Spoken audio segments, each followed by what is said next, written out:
1 year into a boycott of U.S. destinations, Canadian travelers have cost the American economy $4.5 billion and show no inclination of returning in 2026 as trips to the U.S. took another tumble in January.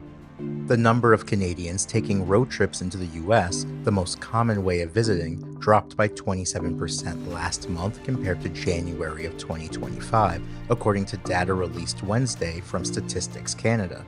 There was also an 18% year-over-year decline in air travelers from Canada in January. January was the 12th consecutive month of steep declines in inbound Canadian travel, with double-digit year-over-year drops in both car and air travel to the US every month since April. The volume of Americans visiting Canada was essentially flat in January, with 0.5% fewer Americans heading north. Good evening. It seems that the chill of Canadian visits to the U.S. is having an impact on airlines. Air Transat announced today it is suspending the last of its U.S. flights for the summer season. I don't buy anything American. I don't go to the States anymore. While other airlines haven't canceled all flights to the U.S. this summer, like Air Transat, Air Canada already announced they're cutting back flights, and WestJet also says they won't fly to 10 U.S. cities this summer due to travel decline. Good evening. Something big is happening in the Canada to U.S. travel lane, and it's starting to show up in a place you can't ignore: airline schedules. Air Transat just announced it's suspending the last of its U.S. flights for the summer season. That's not a small tweak. That's an airline basically saying, we're not seeing the demand, and we're not going to keep flying planes that won't fill. And when you listen to everyday Canadians, you hear the mood behind the numbers. I don't buy anything American. I don't go to the States anymore. Air Transat isn't the only one reacting. Air Canada has already said it's scaling back flights to the U.S., and WestJet says it won't fly to 10 U.S. cities this summer because travel demand is dropping. When multiple airlines with different business models start pulling back at the same time, it's usually because the data is screaming at them, and the data really is screaming. Canadian visits to the U.S. fell by 26.8% in January 2026 compared to January 2025. That drop marks the 12th straight month of decline. Vehicle crossings of the border are down 30% year over year. Air travel from Canada to the U.S. is down 24%. These aren't soft numbers.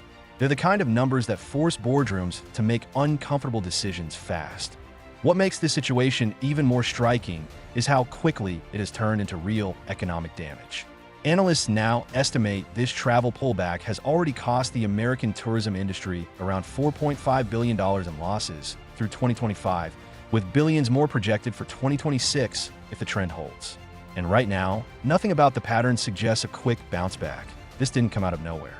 The shift started in February 2025, and it was triggered by politics and policy, not weather, not exchange rates, not some random travel trend. The story most people point to begins when President Donald Trump imposed 25% tariffs on Canadian goods and repeatedly floated the idea of Canada as a 51st state. For a lot of Canadians, that didn't land as joking banter. It landed as disrespect, pressure, and a reminder of how fragile friendly neighbor talk can be when money and power enter the room. Polling captured that mood in a way that's hard to dismiss. The Angus Reid Institute found 91% of Canadians wanted the country to rely less on the U.S. That's not a let's cool off for a while vibe. That's a broad shift in how people think about dependence and leverage. Another polling snapshot from February 2025 showed that 90% of Canadians said they were closely following the trade war, the highest level of engagement with a news story since the beginning of the COVID-19 pandemic. Analysts described it as an unprecedented turn in Canadian attitudes toward the U.S. IT wasn't just social media noise either. The boycott got daylight support from political leadership. Former Prime Minister Justin Trudeau publicly urged Canadians to choose Canadian products and services whenever possible, rather than American ones.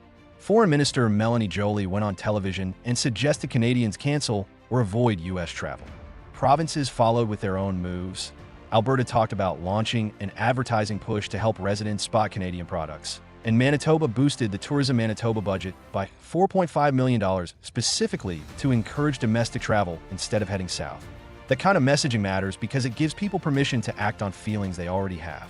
When political leaders validate the sentiment, it becomes easier for a regular family to say, you know what, let's skip the States this year. And from there, the effect spreads like dominoes. The U.S. Travel Association forecast a 3.2% decline in international tourism spending for 2025, which translates to about $5.7 billion less than the previous year. A big reason is Canada's importance to U.S. tourism. Canadians traditionally make up about 28% of all international visitors to the United States. So when Canada pulls back, it doesn't just sting.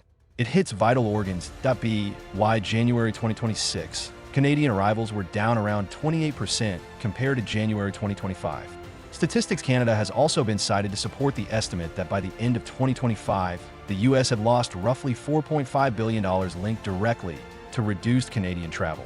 And that number is still climbing through 2026. Now, let's talk about how airlines respond when demand falls off a cliff. They cut seats. They cut routes. They protect cash.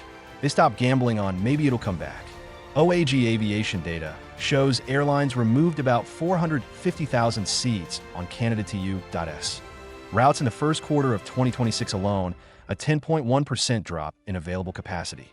WestJet cut U.S. capacity by 19%. Air Canada trimmed about 7%. Flair Airlines, the budget carrier, slashed U.S. routes by 58%. And Air Transat exited the U.S. market entirely by suspending its remaining routes. That's not what seasonal adjustments look like. That's what we don't trust the forward bookings looks like. And here's where it gets even more interesting. Canadians aren't just traveling less. They're redirecting where they go. Routes to Mexico are surging. Toronto to Cancun is now Mexico's busiest international route, overtaking some long-dominant U.S. city pairs. Canada to Mexico flights rose 15.7% year over year, and WestJet holds about 52% market share of Canada to Mexico flights this winter. That's a clean signal. People didn't suddenly stop wanting sun and a break from winter. They just changed the destination. Polling backs that up too. YouGov polling for Flight Centre Canada found 62% of Canadians are less likely to visit the U.S. in 2026. Earlier Angus Reid polling from October 2025 found around 70% of Canadians felt uncomfortable traveling to the U.S. that winter. When discomfort becomes the dominant emotion tied to a destination, even good deals can struggle to bring people back.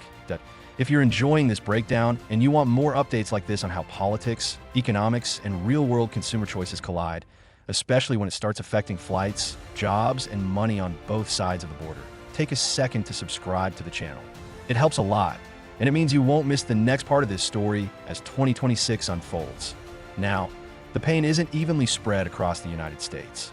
It's concentrated in the places that depend on Canadians the most. Florida, a classic destination for Canadian snowbirds, saw Canadian visits drop 15% in Q3 of 2025, with a decline speeding up into 2026.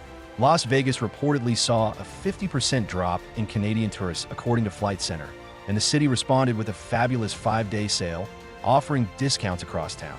But the reaction has been described as underwhelming, partly because Mexico's all-inclusive resorts offer an easier, simpler alternative than a U.S. trip that now feels politically loaded.